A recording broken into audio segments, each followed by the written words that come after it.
Police say witnesses are yet to come forward in the shooting of Hanuabada men. Morobe Provincial Assembly moves motion to amend City Authority Bill.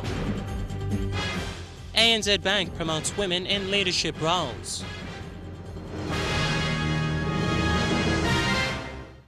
This is National EMTV News with Tokana Hasavi.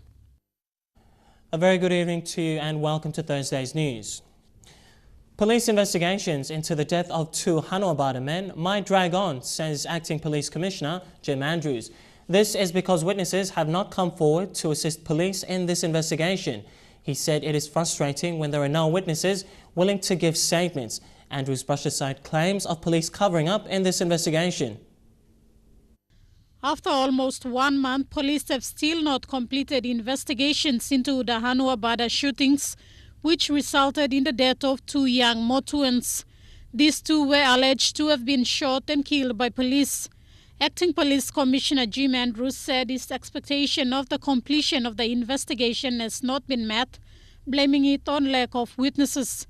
Expecting the investigation should have been completed by 2 weeks, but this has not eventuated because of the creeping in of the village politics. The village leaders are not strong enough to bring those witnesses in. He is calling on leaders to bring in the witnesses for the smooth flow of investigations and those responsible charged both administratively and criminally. Andrews said police has supplied a list of witnesses to the Hanuabada leaders. However, to date, police have not received any statements as yet. A list of witnesses to the leaders to bring them forward so that we can get all the statements and we can complete the case. But somehow the witnesses refuse to come because some of the politicians have been given a substantive amount of money to the house cries. And what they are alleging is that the immediate families on those 2 house cries have not distributed the money equally to the Hanuabadan villages. Meanwhile, Andrews said, contrary to what many critics are saying, the force has taken action against policemen taking law into their own hands. Politicians are saying that the commissioner and his management is covering up. I would like to tell the nation, the people of this nation, that we are not doing that. We are investigating and we will arrest those policemen who were involved in the shooting. As a measure to stop further killings, the force's hierarchy has issued directives for all high-powered weapons to be removed and locked away. There is also a directive in place for members of the force to receive proper training on use of firearms. Michelle Amba, National EMTV News. The Morobe Provincial Assembly today moved a motion for the draft bill for the proposed Lae City Authority to be amended on its current form. Tutumang members also endorsed a provincial-wide consultation to be carried out immediately and a report presented to them by next month. The motion was moved in the absence of Lae MP and to-be chairperson of the Lae City Authority, Lojai Koza, who boycotted the meeting. EMTV's Silva Sagawi has more details on this report. During Tutumang meeting today, all members of the Provincial Assembly, including 5 Morobe MPs, agreed to give more time for a province-wide consultation with all stakeholders. A report on that consultation, together with the draft bill, will be presented to Tutumang by mid-April for its endorsement. They said the Lae urban local level government was established under an organic law and therefore it is unconstitutional for an act of parliament to remove a function of a legitimate body. We have an act of parliament and even to a more or lesser extent a regulation that will define the boundaries come in to basically usurp and take over the powers and functions of a democratically elected government. The Tutumang pointed out today that the proposed draft bill on the Lae City Authority was believed to have come into operation on the 1st of January 2015. They claim it came into operation without meaningful participation and consultation with Morobe Provincial Government. What now the Morobe leaders have agreed upon is for wider consultations from all districts that contributes and gets serviced from Lae City. Bulolo people have to be also consulted, and other 8 districts or 7 districts must be consulted, including the boundaries of the Lae City, which includes the Nawai people and the Yuan Gulf people. So wider consultations must be in place now. The draft Lae City Authority Bill, together with the report, will be presented to the National Executive Council for deliberations and to the Parliament for its enactment in May 2015. Sylvester Gawi, National MTV News, Lae. Bulolo MP Sam Basil today presented 2 reports to the Morobe Provincial Assembly on the status of the Lae City Commission. The first report deals with concerns about the future of the people of Morobe on how the proposed city authority would look at addressing the issues in Lae City. His second report was on proper land boundaries and how ethnic groups will be recognized and their customary land protected by the authority. Once again, Sylvester Gawi has more from Lae. During Tutumang's sitting this morning, the Bulolo MP asked the Tutumang on how the city authority will impact generally the people of Morobe province. He says he asked for a committee to be set up with specific terms of reference to discuss the pros and cons of the new entity to administer the affairs of Lae City. At present, he is not sure if there was a committee or Department of Provincial Affairs investigation into the need to establish a new authority. We have to look at the commission properly, and I stand with the governor of Morobe and the majority of the presidents of Morobe, saying that wider consultation must be carried out, and today the motion has been passed. Mr. Basil says the current Lae City Council is established by an organic law and has a big revenue base, unlike other urban LLGs like Kokopo, Mount Again and Goroka. He says he wants a committee to find out why other urban LLGs are working while the Lae City Council is failing Morobe. He also questions if the public servants, the lack of expertise or the structure that are not catering for the municipal services in Lae City. Mr. Basil's second report was based on various discussions in the media about the Chief Secretary consulting with the local communities in Lae. I asked Chief Secretary, enough now, Mipla Wokim consultative process properly now by Yumigo. So Morobe Tutumang has spoken, Morobe people has been spoken. Meanwhile, Tutumang today moved a motion for the draft bill of the city authority to be amended on its current form and to endorse a province-wide consultation to be carried out. Sylvester Gawi, National MTV News, Lae. A family that moved into a recently evicted residential flat at Tokarara in NCD says they will not move out and allow the former tenants to move back in. This comes after National Housing Corporation Managing Director John Dege instructed an eviction which was carried out until 4 days later when he requested the evicted tenants back in. The new tenants claim they legally moved in, but the old tenants say the MD told them to return. They are now fighting over the property.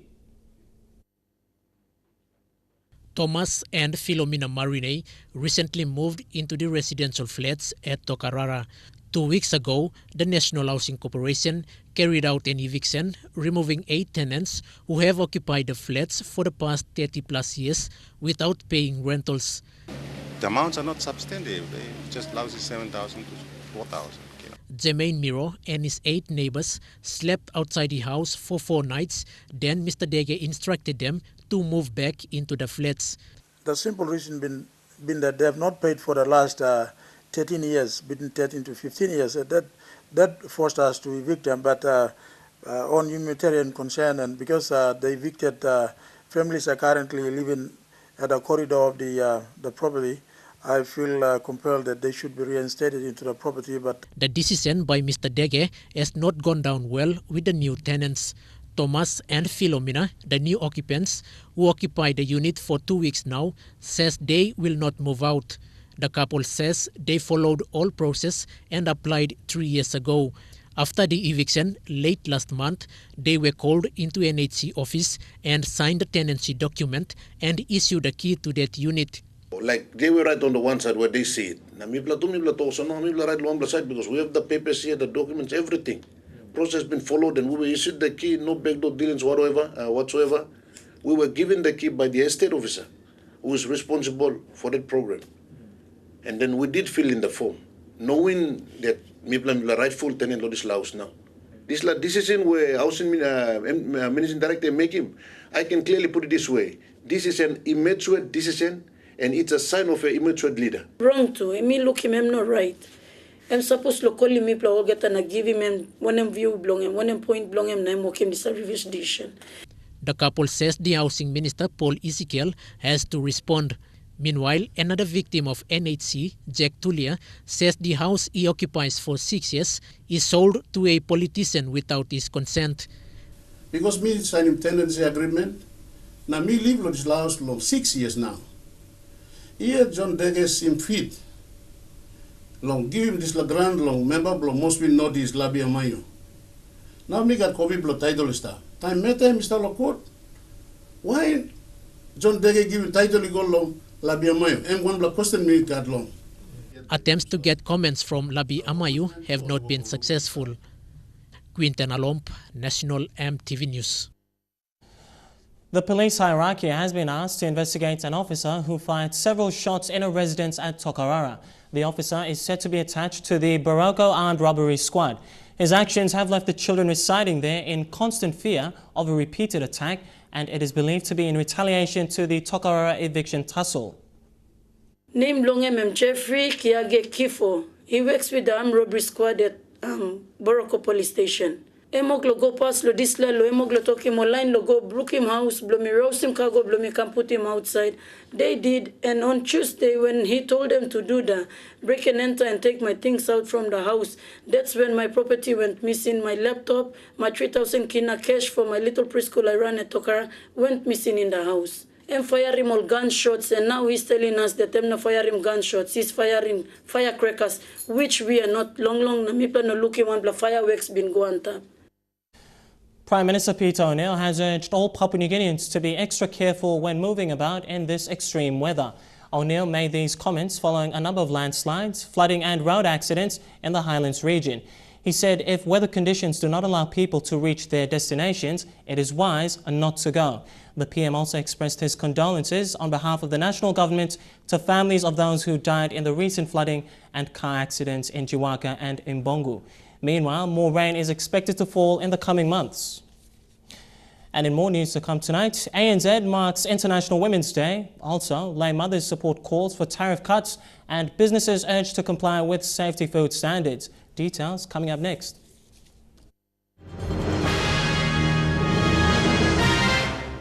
Welcome back to the news. This year's International Women's Day will be celebrated on March 8 with the theme Make It Happen. To mark this day, ANZ Chief Executive Officer Mark Baker said ANZ encourages diversity and women in leadership roles. He said the theme Make It Happen encourages effective action for advancing and recognizing women. The upcoming International Women's Day is a day to reflect on the achievements of the female population and the progress made towards gender equality.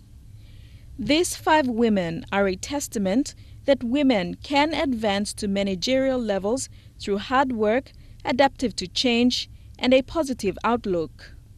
According to ANZ PNG CEO Mark Baker, in the management team of 11, 5 of them are women. This gives a fair representation of women and from a number of countries in decision-making in business. He said lots of efforts have been put into promoting diversity in organizations, yet progress has largely been quite slow. A recent internal survey by ANZ Bank showed that the lack of visibility hampered the progress of female employees. I do believe if this group can be more visible, other people will be inspired by them as well to see that you can do this. It is possible in an international AA rated bank. You can have close to half of the women at the management table, as we have today, making very real and very, very important contributions to the discussion at the leadership tables. He said ANZ has initiatives which encourage diversity at recruitment and the Notable Women Program, which will see senior women from across ANZ receive specific coaching and support to better equip them to be more visible and effectively engage with the media and within business networks and events.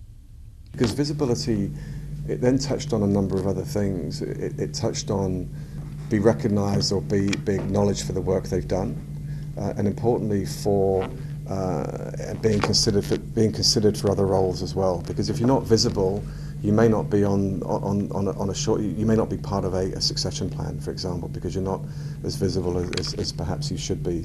Researchers show that gender balance in the workplace leads to increased accessibility to markets, improved productivity, and economic opportunity. He said more can always be done to empower and recognize the female population of an institution, who in turn will inspire and encourage the younger women leaders. Delhi Bagu, National EMTV News. Lay mothers who survive by generating income from the informal sector are supporting calls made by Deputy Opposition Leader Sam Basil to remove tariffs on store goods such as rice and tinned fish. It comes amidst public concerns over the high cost of living in towns and cities around the country, forcing middle-income earners into settlements. Basil said yesterday that the government must remove tariffs on these goods to make life easier for the people. Sitting under the office steps of this building at Lay's Top Town is 5-mile settler Maggie Gideon, the mother of 8 children. She sits here hopeful to sell enough buai to public servants and corporate employees to make at least 50 kina per day to take home. But that money is barely enough to buy rice and tin fish from the shop. Good luck, I guess. Sometimes me pili mose me work 150 and me sa go store buy mose kakarok. Maggie's story is similar to many other mothers throughout Lay City, Port Moresby and other major towns around the country. Those mothers who generate an income from the informal sector to buy rice and tin fish for the evening meals. Maggie's husband is unemployed. Buai selling is her family's only means of income. So me plasta nothing. Me market or senam me saving beginning. Buy me school fee blow money blow buai. Na me look out. It's not just those mothers whose husbands are unemployed. On Tuesday, Judith Simeon, the wife of the Papua New Guinean chemist, who is raising 3 children on a block of land beside the Malahang Industrial Centre, also said the cost of buying rice and tin fish has become expensive. So 7 plus 60 or 70 kina. The situation of the high cost of living, including the high housing rentals, has forced middle-income earners and their families into settlements. Lay mothers sitting every day in community markets and stalls in front of their homes have backed calls by Deputy Opposition Leader Sam Basil to remove tariff on rice and tin fish. Basic food items should be tax-free, for example, rice, tin fish, sugar. We should make sure that those the tariff on those items should be removed completely. So on that the we 8th of February in Parliament, Oro Governor Gary Jufa raised the question about reducing the income tax threshold from 30% to 20% to help middle-income earning families. This is an opportunity for us to reduce taxes for Papua New Guineans who are feeling the pinch of the growing cost of living in this country. The pinch Gary Jufa speaks of is being felt by ordinary Papua New Guineans like Judith and Maggie, mothers making ends meet every day. Bethany Harriman, National EMTV News, Lay. Business operators in the country have been urged to comply with the Food Safety Standard and Sanitation Regulation Act of 2007. Head of the Food Sanitation Council Secretariat, Terry Daniel, says the Health Department is now pushing for awareness and compliance for food safety. The Health Department issued a circular for independent audits last month to all businesses in the country. I strongly think the government need to reorganize this fast food and give it to nationals to do it. Food safety standards has been bypassed by most food business operators in the country. The Health Department says most businesses are operating without proper awareness or no food safety management systems in place. Today, the Health Department held an awareness and compliance workshop to help businesses and regulators find solutions in making food safety a priority in the country. although it's health department's mandate, but there are stakeholders that we work together with. At the end of the day, we want to see that food industries are in compliance. On the agenda was a suggestion for a food safety task force to carry out and implement food safety standards, food safety audits, and create mechanisms to overhaul business operators in the country. If they're not in compliance, they should not be operating. That means if they have to renew their license for trade, they must have a food safety management system in place. A lot of work needs to be done by all stakeholders. NISAT Assistant Director Timothy Kepos says regulating food safety is vital so people are assured that food will cause no harm after consuming a product. The challenge for us now is to get them to use international standards to promote and implement food safety in the production process, all the way out to retail and sale to the consumers. All food business operators have been called to comply as the health department will crack down on food safety in the country. Jack Lapave Jr., National EMTV News. Department of Personnel Management Secretary John Cully says the public service workforce needs to be healthy and fit. Secretary Cully said to be more productive in the service delivery mechanism, knowing one's medical status is vital. He made this statement following a free medical checkup by Hospital Paramount Foundation today.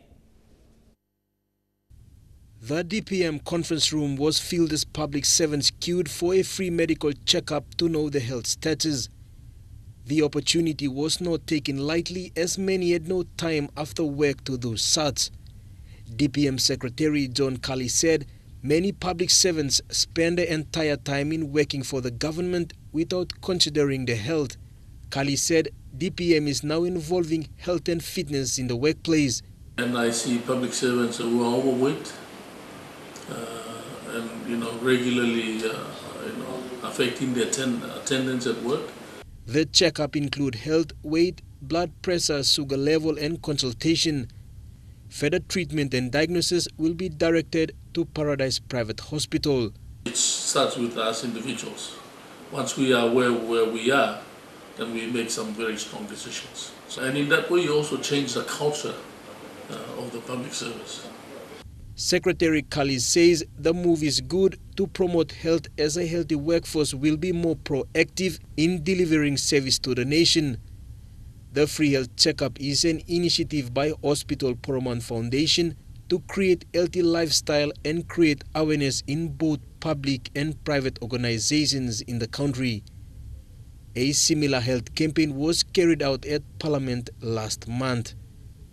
Jack Lapave Jr., National EMTV News. Crimes in Hohola suburb in Port Moresby have gradually decreased, but petty crimes and carjacking are regular occurrences during rush hours. That's according to Police Station Commander Inspector Benjamin Kua, who attributed this to a lack of manpower at the police station. Inspector Kua revealed this during a presentation by KK Kingston to support its police station cleanup program. Despite lack of manpower, police officers at the Hola Police Station under the command of Inspector Benjamin Kua have struggled to reduce crime in the area with limited resources. In every shift we have around 3 or 4, and you are looking at around 60 to 70 population to police. And when you have like one vehicle and 10 complaints coming, there's one armed robbery over there, and another rape case up in the mountain, and there's a business on the street. So you will hardly handle it. Hohola Police Station has also embarked on a cleanliness program as part of moves to install public confidence and improve the station's image. Inspector Kua says the police station has undergone maintenance in various sections of the station. In order to keep them clean, especially the cell blocks, he asked KK Kingston to assist them with some cleaning chemicals and equipment. Police station is a place where we deal with people every day, people with problems. So we want the environment to be clean, accessible, so that the people can come so that we can save them. So that's why Hohola has been given a Best Station of the Year award. So we want the cleanliness to be maintained. Marketing manager for KK Kingston, Christopher Elphick, said the company intervened as part of its community obligation following a request from the station for assistance. At the cost of 4,000 kina, the chemical supplies and equipment were handed over to Inspector Kua and his officers. Today to donate some chemicals, cleaning equipment and tougher rubbish bins to the station commander to assist with his initiative to maintain the cleanliness and hygiene of his station. We understand that the station commander actually, Hahola Police Station won the Station of the Year this year, so it's an excellent initiative and we're very happy to be here to assist. KK Kingston staff will also conduct trainings on how to use the various chemicals properly. As there will be additional buildings at the station, it's hoped the cleaning aids will be further used in these sections. But for now, Hahola Police Station remains the best station of the year, as announced during the Commander's Parade last year.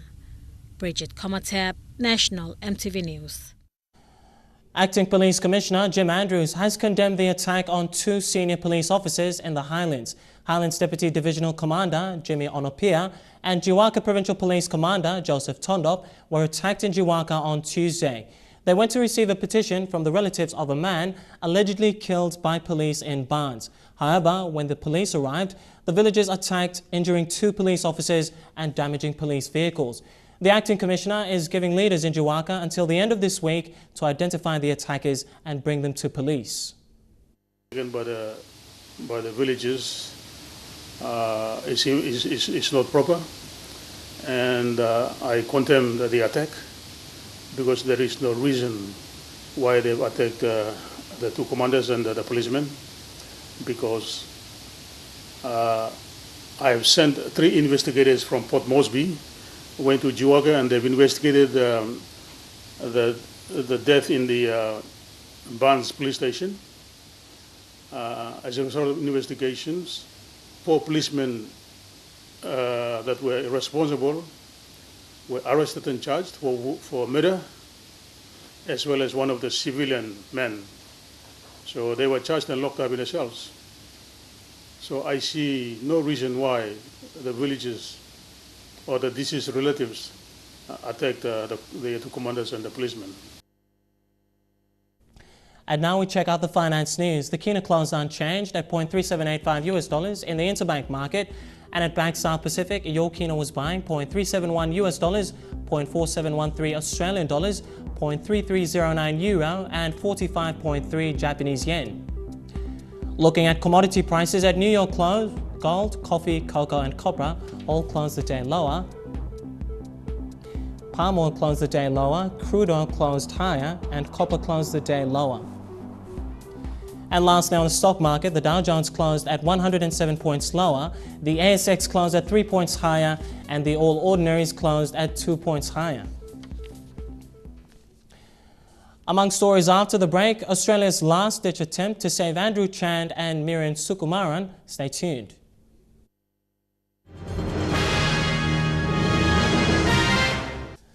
Good to have you back with National EMTV News. Well, today marks the 5th anniversary of the publication of the Finance Inquiry. The report, published in 2009, found that a total of 780 million kina has either been paid or approved to be paid out through corrupt means. An advocacy group staged a birthday bash to highlight this issue and to make a call out to the government to act on the report's findings. There was a cake, muffins, balloons and a song, but the occasion is far from a joyous one. This is an effort by Act Now PNG to bring back attention to an issue that seems to have been forgotten. 780 million kina in public funds was misused and stolen. Nothing has been done since then, and today is an event that we're trying to urge the government to take action. In 2009, the controversial Commission of Inquiry into the operations of the Finance Department published their findings, which named and listed people and their corrupt acts. Since the tabling of this report in Parliament, former Ombudsman Nimo Yalo says little has been done. we cannot take half-hearted effort or take no step at all. I think fighting corruption, if we combat corruption at least to a certain level, we will find, for instance, if the government takes steps to prosecute, which will be good in terms of keeping them accountable, A, and B, to send a very deterrent message to the public. The Finance Inquiry, which was commissioned by the then Prime Minister, Grand Chief Sir Michael Somare, is one of many inquiries that have been done with little action taken to rectify the situation. We call on the government to honour its commitment to eradicate corruption and to promote integrity in public administration by acting on the recommendations of the Finance Department Commission of Inquiry and to bring all those guilty to justice. The government was serious about decisively dealing with corruption.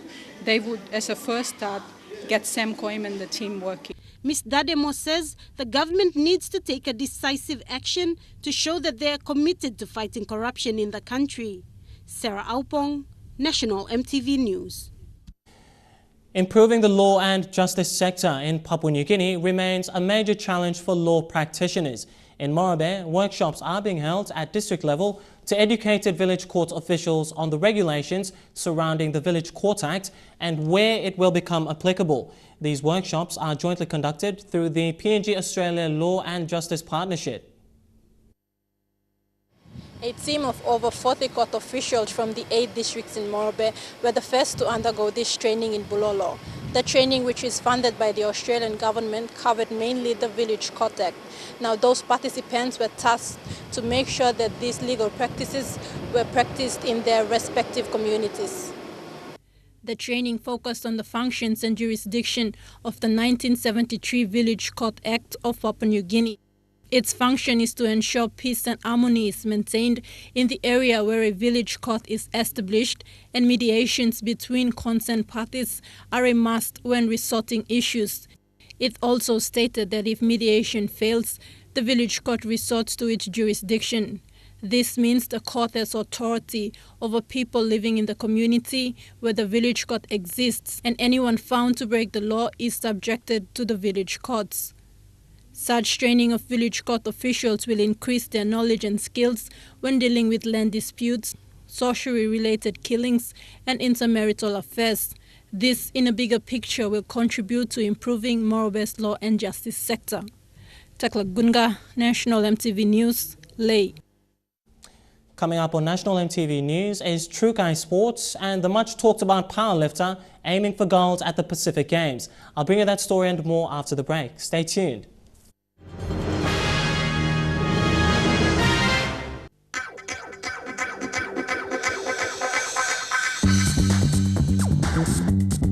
Trukai Sports.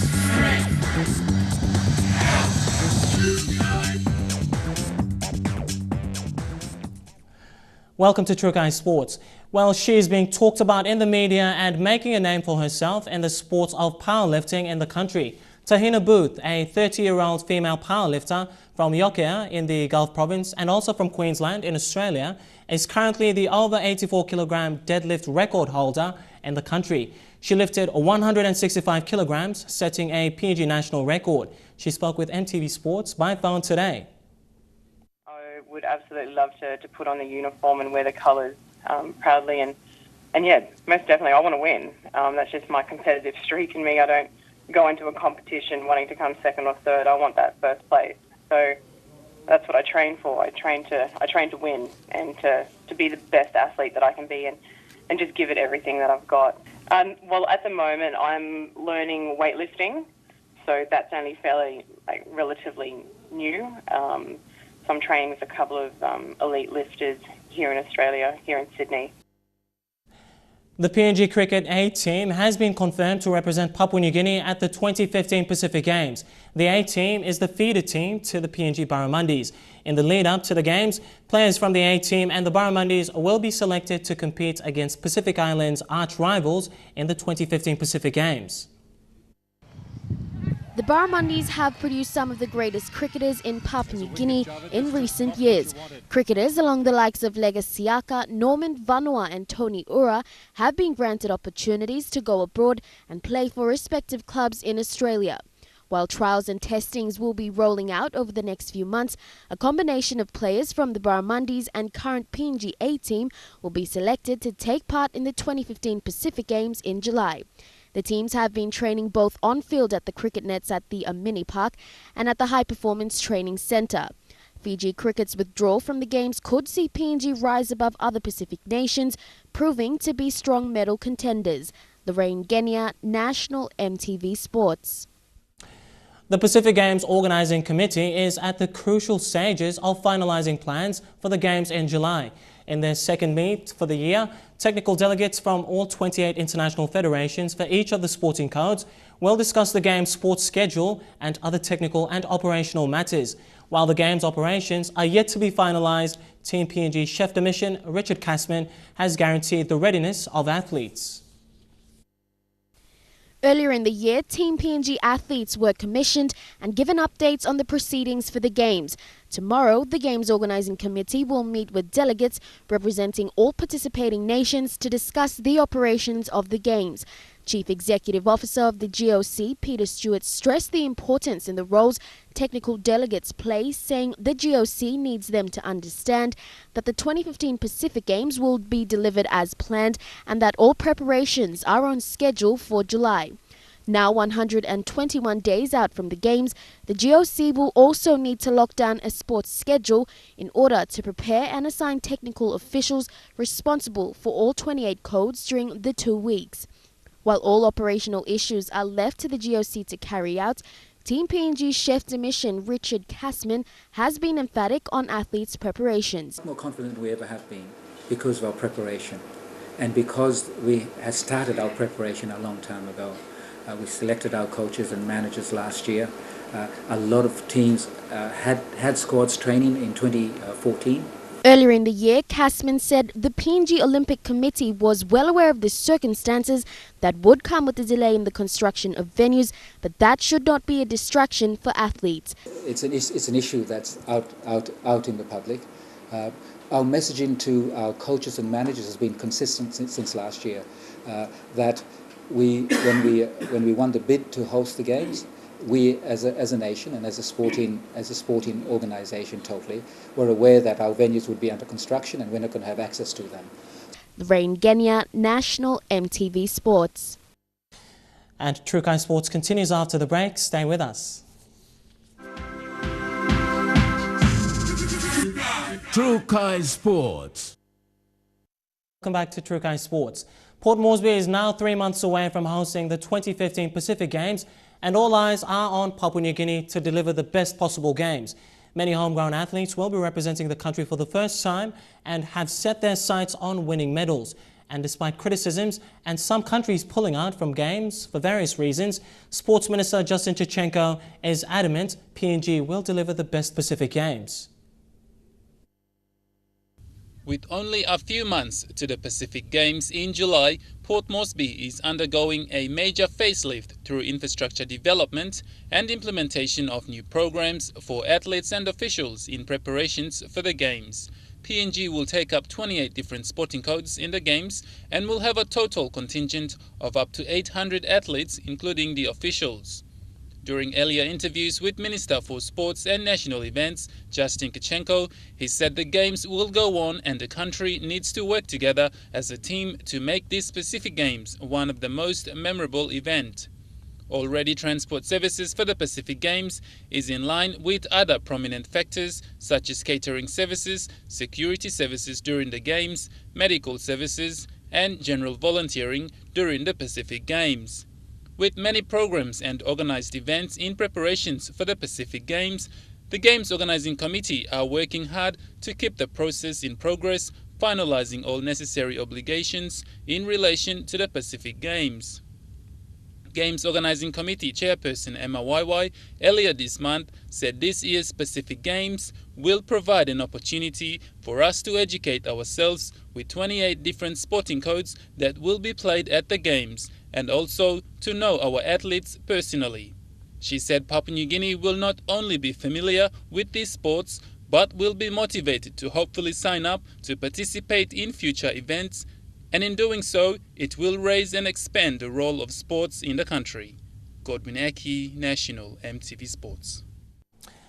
The Pacific and Union Rugby Development Program proved to be a success last year with over 21,000 participants. Statistics indicated that 48% of these 21,000 participants were females. This year, the PNG Rugby Football Union will embrace the development program to achieve their ultimatum of growing the games. Next month, PAU will be accompanied by World Rugby to facilitate a mini festival in Kokopo. This will be the first of the program's initiatives of the year. And our True Guy Sports segment ends on that note. The weather details coming up next. Stay tuned. True Guy Sports.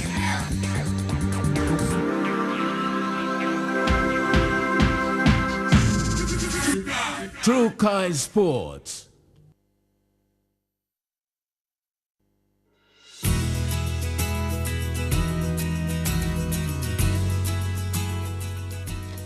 A quick look at the weather forecast for tonight and tomorrow. In southern region, the nation's capital, to look forward to cloudy weather periods with possible showers and rain.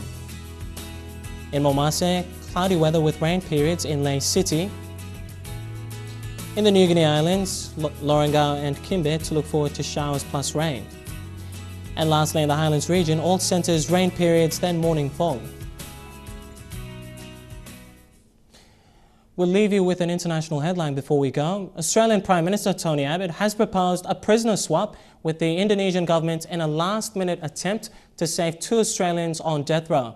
Andrew Chan and Muran Sukumaran are to face death by firing squad despite desperate, tense attempts from the Australian government to save their lives. Recapping our main news again, police say witnesses have yet to come forward in the shooting of 2 Hanuabada men. Also, Morobe Provincial Assembly moves motion to amend City Authority Bill, and ANZ Bank promotes women in leadership roles to mark International Women's Day. Well, that's been National EMTV News tonight. I'm Tokana Hasavi. Thanks again for your company. You take care and stay safe. Good night.